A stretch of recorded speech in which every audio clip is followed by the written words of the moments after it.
Meron tayong ayusin dito guys sa sa ating bahay na isang single tub washing machine. So ito pinadala ng may-ari. Ayan yung tatak niya. At ang problema nito guys ay na-stack up. Stack up yung yung gearbox sa ilalim. So tiningnan ko na rin to. Ayan, naka-stack up. Hindi natin maikot itong pulsator. So ang tawag dito ay pulsator or ADC.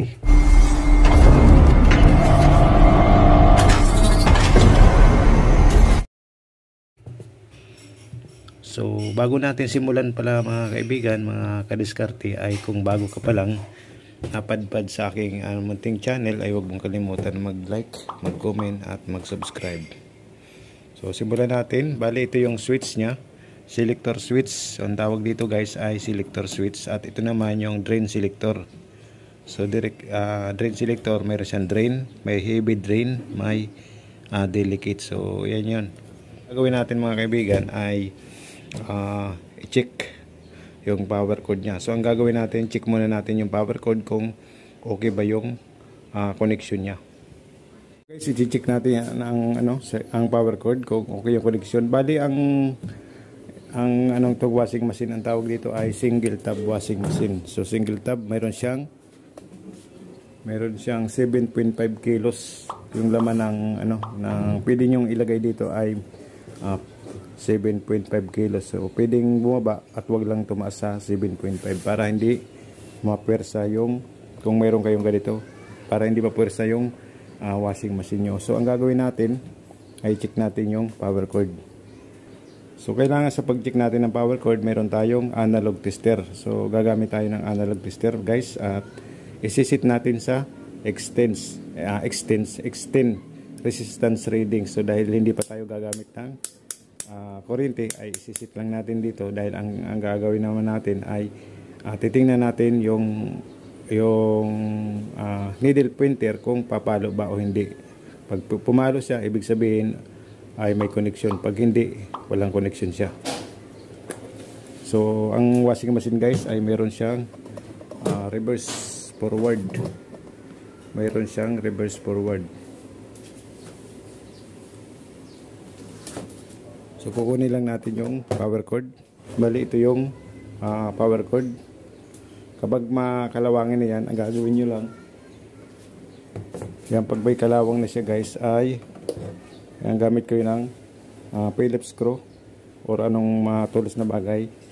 Ikot nyo lang dito para mawala yung kalawang pag magtitester kayo. So ayan, may siya, nawala na yung kalawang. Tapos sabay ilagay nyo itong test probe. So dito nyo lang yung test probe, kabilaan yan. So kapag nailagay nyo na, pihitin nyo na yung pihitin nyo na ito guys. Ayan yung wash timer. So pihitin natin, tingnan nyo yung kung umandar yung tawag dyan, needle pointer. So umandar siya, hintayin lang natin. So ibig sabihin guys, okay yung correction, mayroon siyang reverse forward. So may reverse forward. So ang gagawin naman natin ngayon ay tingnan yung likod para makita natin bakit siya hindi natin maikot yung gearbox ay yung pulsator. So, buksan natin itong likod. Ayan, may mga tornilyo yan dito, pero itong isa na lang yung tornilyo, wala na yung tornilyo dito. Ayan, tingnan natin yung ilalim. So turo ko lang yung mga parts. So ang tawag dito guys, ayan, tawag dyan ay wash motor. Ito yung gearbox, at ito yung drain valve. So ayan, ang tawag dyan ay drain valve, at ito naman yung, ayan, nakita nyo yan, yan yung capacitor. Sa wash motor may tatlong wire, meron dyan line to, at itong papuntang capacitor na dalawa. So kung mapapansin nyo guys, ayan, kikita nyo yung gilid. Yung gilid ay mayroon ng mga maitim. So yun, nag-i-indicate po or may posibleng nasira nito. So hindi posible, sira na talaga ito guys. Pag nakita nyo yung may mga tilamsik na putik sa loob or sa dingding, yan, may mga tilamsik na. So makikita nyo guys, hindi natin mapihit. Guys, hindi natin mapihit yung gearbox. So yan, ibig sabihin sira na tong gearbox. Ayan o, ayaw na. So ang gagawin natin dyan ay papalitan. So ang gagawin naman natin ngayon guys ay papanda rin natin, tingnan natin tong motor kung okay pa ba o hindi. So kahit wala yung yung gearbox at wala yung belt. So ang belt nga pala guys ay ito yung belt. Ayan. Gagawin natin, sasaksak muna natin para makita natin kung umaandar tong motor or was motor. So ang gagawin natin guys, yan, saksak natin yung yung power cord. Ang tawag dito ay power cord. So isasaksak natin. Saksak natin para makita natin yung motor kung gumagana ba o hindi. So ayan, nakasaksak na yung power cord. So ang gagawin natin ay pihitin natin yung ayan, pihitin natin ito guys. So nakita ninyo umaandar yung was motor. Yun.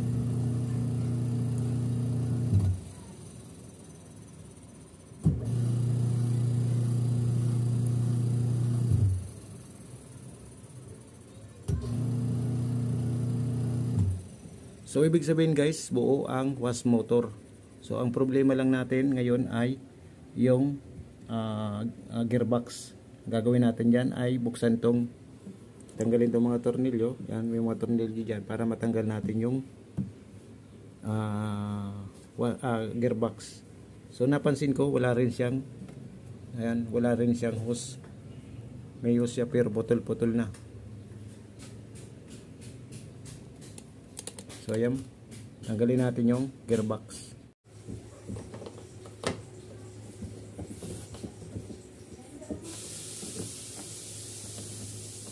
So ayan guys, natanggal na natin yung mga tornilyo. Ang gagawin naman natin ay tanggalin tong pulsator para matanggal natin yung gearbox. So bago natin tatanggalin yung gearbox, kailangan ay nakatanggal na tong pulsator or hélice. So tanggalin natin yung pulsator. So ayan guys, natanggal na natin. Kung makikita nyo, ito yung gearbox. So mahirap siyang ikutin guys. Ayan. Mahirap ikutin. So isig sabihin ay na-stack up na.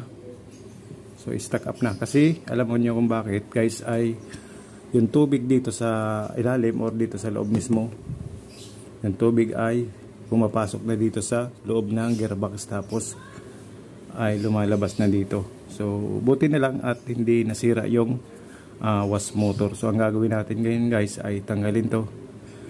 So kapag bumibili tayo ng ng gearbox, so mga baguhan kasi may mga nagtatanong kung ano-ano yung mga sizes ng gearbox. So ang gagawin nyo mga guys ay dalhin yung gearbox nyo doon sa mga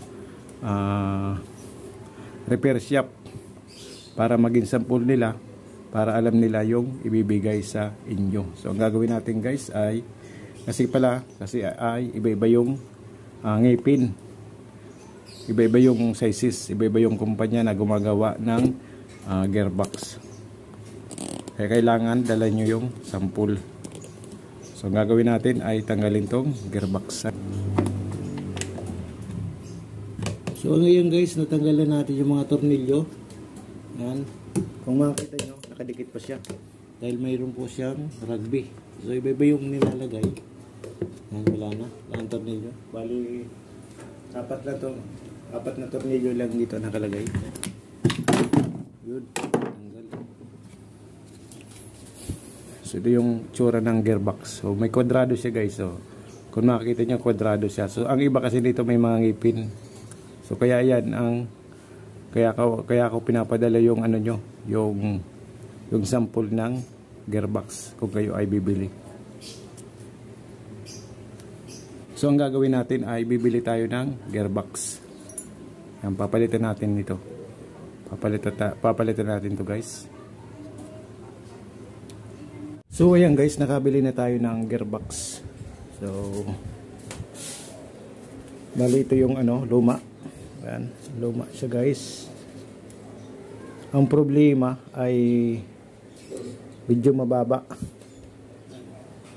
Ayan, kung nakikita nyo, mababa yung ano, yung lalagyan ng belt.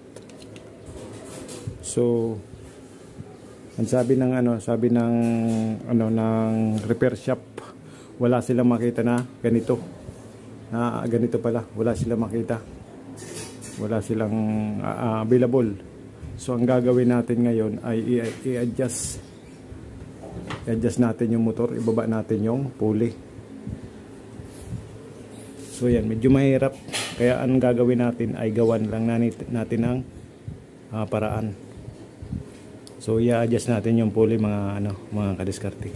Sana hindi mahirap tanggalin yung or i-adjust yung pulley. Sana matanggal natin yung tornilyo kasi medyo may katagalan na rin yung washing machine. So ito, adjust natin ng kaunti. Yan, tanggalin natin yung tornilyo or iluwagan natin tong tornilyo. So ang tawag dito guys ay pulley. Yan. Kukuha lang ako ng pang bukas nito na open wrench or kung anong bagay na pwedeng mabuksan to. Ito yung gagamitin natin guys. Yan, buksan natin. Tingnan natin kung kakayanin. Sana hindi maputol. So kapag ganito kasi medyo critical yung condition. Kalawangin na or na-stack up na yung tornilyo. So pupukin muna natin ng konti.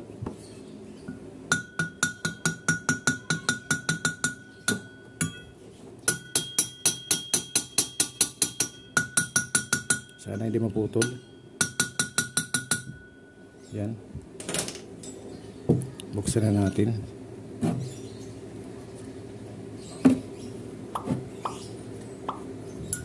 Gamit tayong concrete nail. Ikutin natin. Ikutin natin guys. Sana mabuksan. Yun. Buksan siya.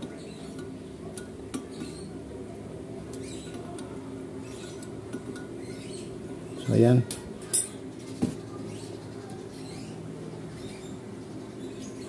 Ayan, pupukin na natin yung pababa. Dahan-dahan lang.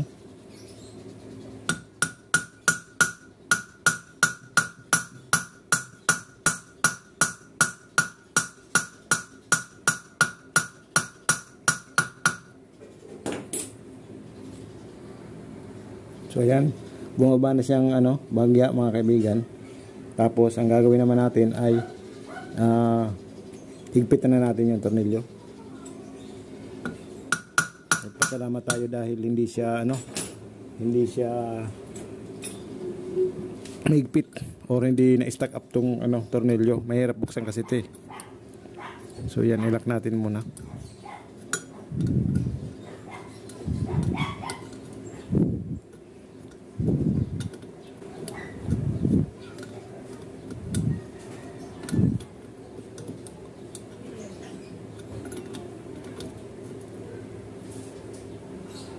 So ayan na higpitan na natin ang tornilyo guys. Ang gagawin naman natin ngayon ay ilagay yung gearbox. Ilagay na natin yung gearbox dito. Pero bago natin ilagay yung gearbox, kailangan malinis na to. Malinisan muna natin. So ganun lang yung gagawin nyo guys pag hindi huwag mababa or hindi eksakto yung yung lalagyan ng belt ng gearbox. So babaan nyo lang yung pulley doon sa wash motor para magiging tama yung pagkakabit nyo. So ayan, nilinisan na natin. Ayan, yung gearbox. So hindi natin ilalagay agad yan. Kailangan guys, meron tong rugby. Lalagyan natin ng rugby yan. Sukat muna natin kung okay yung pare-pares lang yung butas. So kapag nasukat na natin, isukat din natin doon sa pulsator or sa LC bago natin ikabit. So ito yung pulsator guys. Sukat muna natin.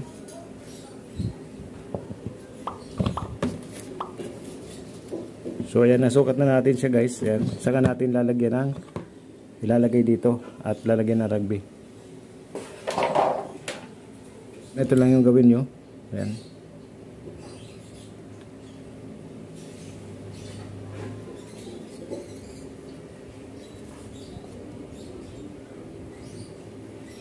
So kapag nalagyan mo na ng rugby, ayan, lagyan nyo na ng rugby, ay pwede nyo nang ilagay.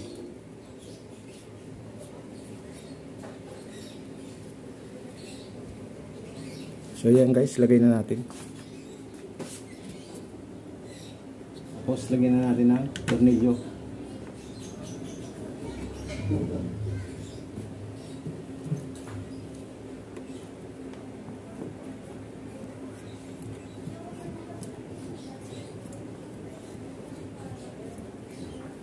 So huwag niyo munang higpitan pag naglagay kayo ng tornilyo.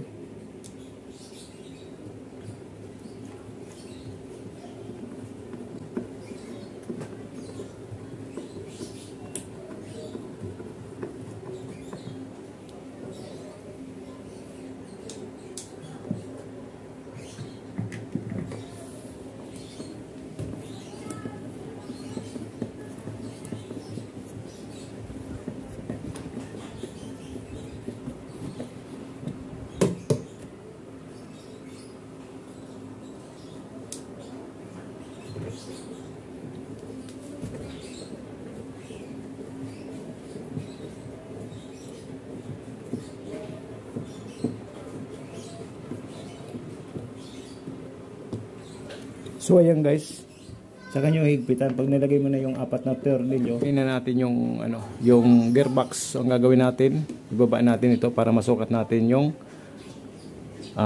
pagkalagay ng belt. Kung tatama doon sa binaba natin or in-adjust natin na pulley.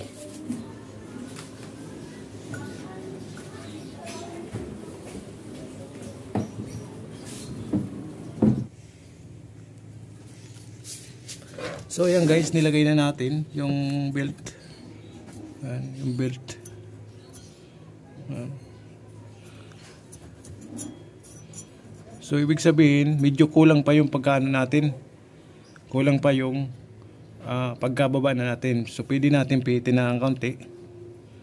Pwede natin pihitin or ibaba natin to ng kaunti.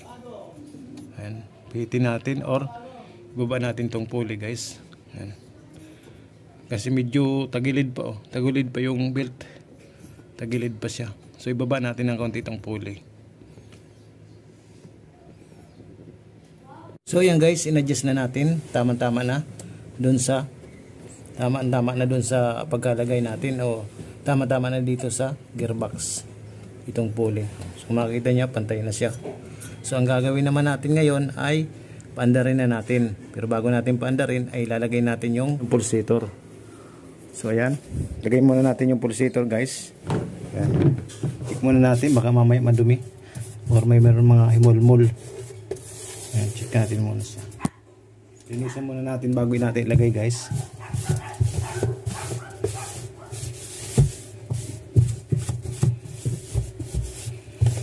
So bago natin linisan guys, ito ay shout out po dun sa mga bagong followers ng subscriber ng Diskarte Pinoy Vlog. So maraming pong salamat sa ating mga subscriber sa patuloy ninyong pagsuporta sa Diskarte Pinoy Vlog. So ayan guys, lagay na natin. At lahat na yung ginawa natin ay hindi tayo nahirapan dahil hindi siya masyadong kalawangin yung hindi nag-stack up yung mga tornilyo. So ang problema lang pag nag-ayos tayo ng mga washing ay yung pag-i-stack up ng tornilyo. Napakahirap. Lagay na natin to. Yan. Gagawin naman natin ngayon ay isaksak yung power cord para makita natin yung ikot. So isaksak na natin guys. So mayroon pa pala ito. Kailangan to ilagay natin muna. Guys, here may rubber siya. Ayan. May rubber. So dito yung nakalagay. Ayan. Unahin natin tong washer. So ang tawag dito guys ay washer. Ayan, lagay natin yan. Tapos ito naman, dito yung nakalagay. Ayan. Ayan. Tapos lagay natin.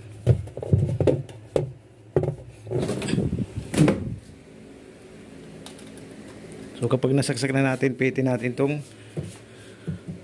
selector or yung wash timer.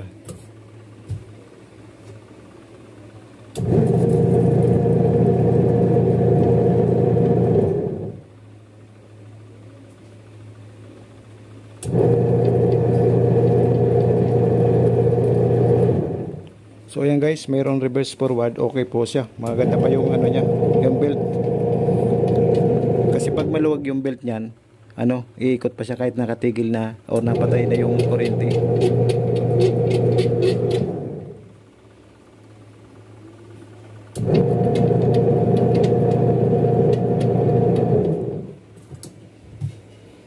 So ayan guys, ang gagawin natin ay lalagyan din natin ng ang tawag dito ng hose. So nakita kasi natin ay putol na yung hose at may binili na rin tayo.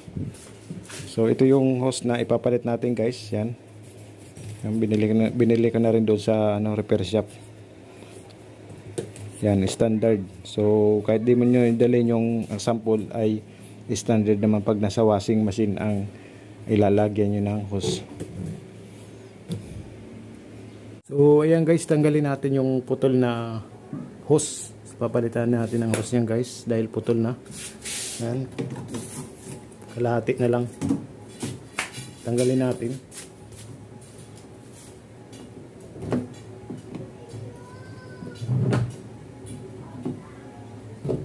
So kapag naglalagay kayo ng hose guys, kailangan mayroon rugby or ball kasi para hindi tumagas yung yung tubig.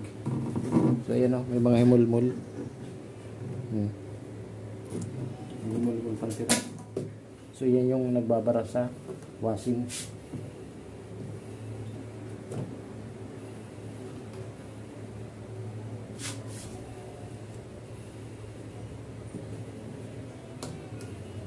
Dahil basa, kailangan linisan muna natin.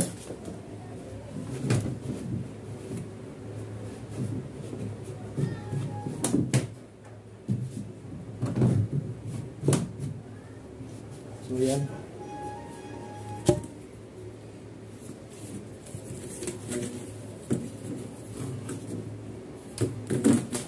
So i-testing muna natin. Yan. So kahit mayroon siya guys na alambre or yung pangpaigpit dito, kahit mayroon yan, kailangan din natin lagyan ng rugby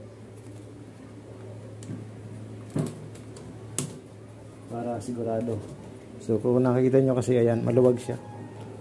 Maluwag na konti.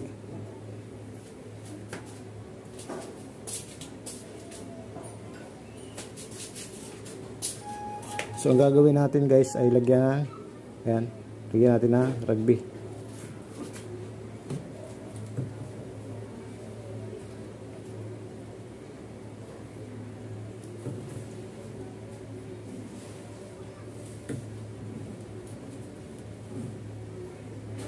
Ilalagay na natin dito sa butas. Ilalagay na natin. Yan. Pag nalagay na natin, lagay natin itong bilog panlak. So ang ginawa ko ngayon, so ang gagawin natin pala ngayon ay lalagyan din natin ng cable tie. So hindi tayo masyadong dito kampante, baka mamaya ay mag-leak pa rin yung tubig niya pag meron na siyang tubig. So ang gagawin natin, lagyan ng cable tie. Yan. Lagyan natin ng dalawang cable tie.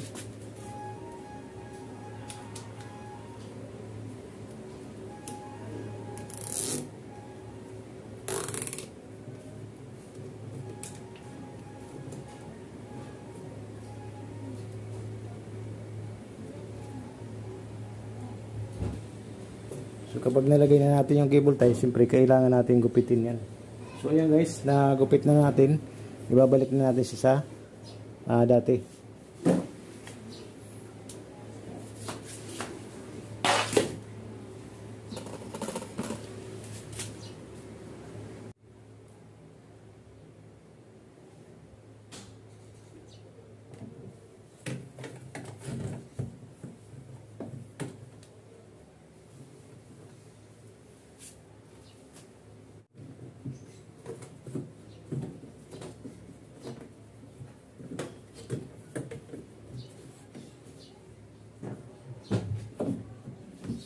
So ayan guys, natapos na ang ating ginawa.